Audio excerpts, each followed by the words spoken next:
much time on it. How you guys feeling tonight?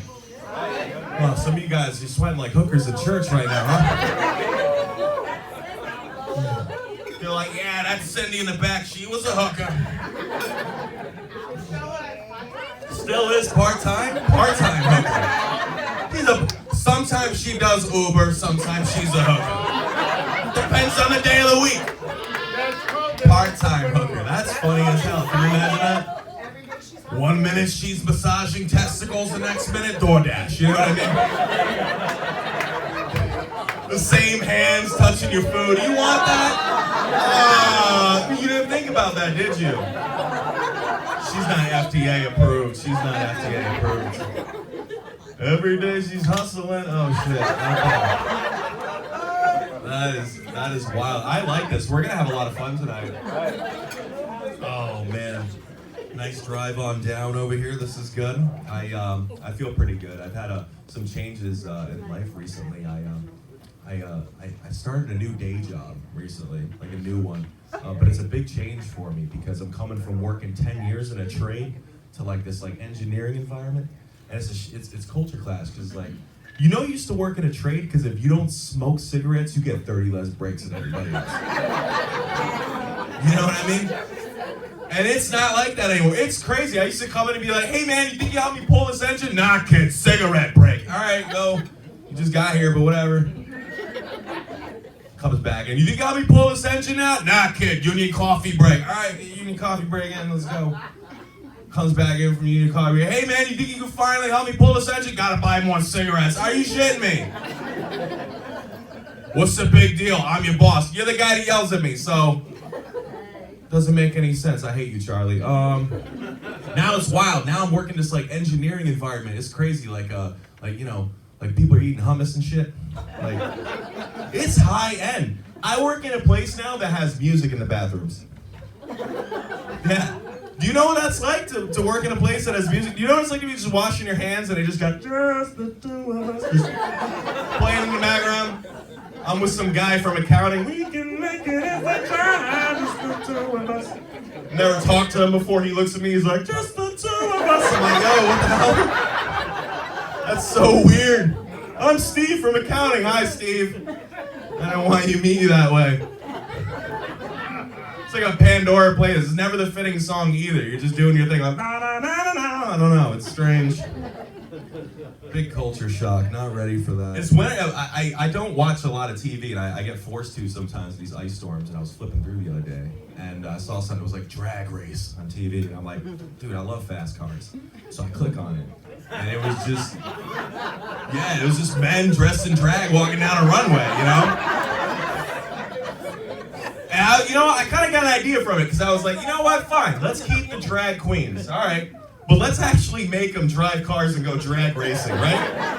That would be a fun show. It could be hosted by Vin Diesel. You see where I'm going with this? And Vin Diesel's drag queen drag race. 10-second cars, 10-hour makeup. Yeah, it would be funny. They show their history and stuff and tell them where they're from. Coming up in the left lane from Phoenix, Arizona, La Diva Jones in her 68 Camaro. Wah, doesn't burn out. Fixes her tits. You know? Coming up in the right lane from Boston, Massachusetts in her Toyota Supra. Testicle. Doesn't burn out. Wah, comes up to the line. But they can't just race like immediately. No, they gotta like diss each other's outfits so they get out of the cars and shit. You know? Who did your makeup? Helen Keller? Oh shit, you know? You know? Where'd you get those tits? Amazon? Oh! And then Vin Diesel has to like break up the fight. He comes in there, you know? All right, ladies, back to your cars. Yeah. Because he's gotta be so calm about it. He's in a tank top. It's winter. But it don't matter who wins. It's all about family, right? Oh, he said, wow, that was wholesome as hell, wasn't it? You guys like, I could watch that with my kids. That's a whole family movie, yeah. Except, the drag queens and the stripping and all that stuff that comes with it. The other person wins the other person's car and their underwear. That's fun. I don't know. I want to get some traveling done though, as soon as I can. Get back out. I spent some time performing before COVID in Australia. You know, it was a fun place to go. But my favorite thing that I learned about Australia was all the words I learned over there. They got words we need to start using here. They work for New England. They got a whole new version of English we should start using. It works really good. First of all, like, it's not, they talk over there like they're always in a rush, but they're the most relaxed people. Like, it's not breakfast in Australia, it takes too long. It's brekkie. It's brekkie. I like that. Wouldn't that work over here? Hey, mate, you want some brekkie? We're going to Dunkin' Donuts, you know? It would work really well out here. It's not a pickup truck. In Australia, it takes too long to say. It's a ute. U-T-E, ute. Short for utility. Wouldn't that work good for one socket? I think we hit a deer. Throw it in the ute. We'll have it for brekkie. Full circle. Makes a lot of sense, doesn't it? It's not McDonald's. In Australia, it takes too long. It's Macca's. Macca's. Works real well. Just gotta kick them more. Hey, you fat American, you want some Macca's? Sure do. Hop in the ute. Just get some fucking brekkie. It works. They're aggressive for no reason. But my favorite word that I learned over there, though, is that they're not called sandals. They're called thongs. Yeah. You know who learned that the hard way? Me. Within minutes of getting there, my friends picked me up in the airport. They're like, welcome to Australia. We're going to go to a river. Bring your thongs. And I'm like, I don't have one thong. They're looking at me confused. It's even weirder because their sister's like, you're going to need at least 2 thongs or it's going to hurt leaving this river. I'm like, what the hell are we doing at this river? I come to the land down under. I don't know. Strange place.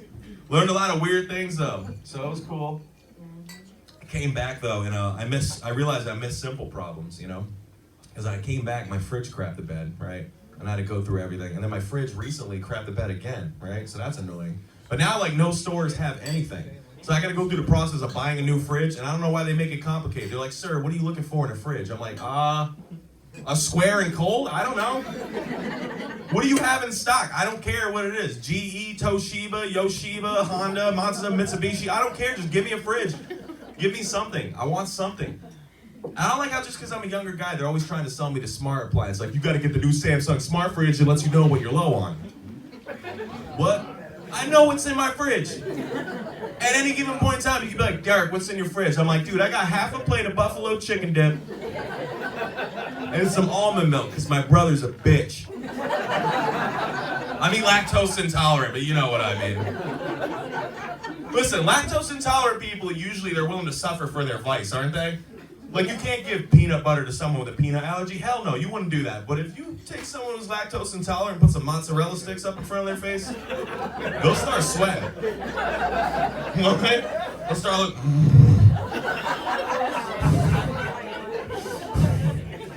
They just start shaking and then they give it into the sauce. I'm staying up all night, it's worth it, you know? I don't know. My point is that I don't think every appliance needs to be smart. You know what I'm saying? Keep some of them stupid. They don't all need a brain. Keep them dumb. Like, listen, I like my smartphone. Love that. You might like your smart watch. Do you want a smart toilet? No, some of you brand whores are like, I get an Apple toilet. Shut up. Okay? And I'll tell you why that's a dumb idea. Because first of all, outside of the expense, you know it's going to collect data at all the wrong times, right? It's going to collect all sorts of data you don't need, you know? It's going to weigh your poop, tell your protein levels. It's going to make you feel bad. What if you're having a long session? What if you're, you know what I'm saying? You're out one of those, yeah, no, you know what I mean. You're crushing candy. You checking stocks. You're on Instagram, checking the news, whatever. You know, like, you're a paraplegic now. You know what I mean? You can't get up if you wanted. Because then you walk out of the bathroom like that. You can't feel your leg. Yeah. See, I set the tone. You know, you're imagining it.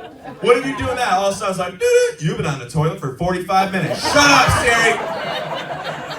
I'm at work, bitch. Boss makes $1, I make $10. That's why I poo on company time, okay? Leave me alone. It's gonna do that. You don't want that. It's gonna be stupid. It's gonna try and make you a poo playlist. You want a poo playlist? But it's gonna try and guess it based on your likes. I don't want that. I don't want to just be doing my thing all the time. Did I push it real good? No. I don't like that. Can you switch the song, Siri? Did it always feel like somebody's watching me? No. That's creepier. No. That's not what I want. And I'll tell you one thing. Look, the main reason why I wouldn't want an Apple iToilet is what happens when the new Apple iToilet comes out. Yeah. All of a sudden, your toilet's gonna start flushing a little bit slower, doesn't it? Just a little slow. Second update comes out, clogs by peeing. I wonder why. Final update comes out, your toilet doesn't want to flush anymore. You know the plumber can't fix that. You gotta get an Apple plumber. He's booked 3 months out. Costs like $700 an hour. You don't want that. And then what other toilet are you gonna get? The Huawei toilet? No, it's gonna take pictures of your butthole and send it to China. You can't do that. You can't do that. That's an espionage joke. If you got that, you're smart as hell. I like that you appreciated that. That's not the one I need in my house anyways. I'll leave you guys with this because like the one I need in my house, like I need the one that saves me a lot of water. I need the one they have on planes. Right? That thing's sweet. Yeah, you know, because it doesn't matter what you put in that thing. You hit that button, it just opens up a freaking portal to Azeroth or some shit. Gone, it's out. No water needed. That thing's amazing. You don't even have to be done going to the bathroom yet. If you hit the button, it'll suck it right out of your bum bum. Just out. You're 10 pounds lighter. You enjoy that day, you know?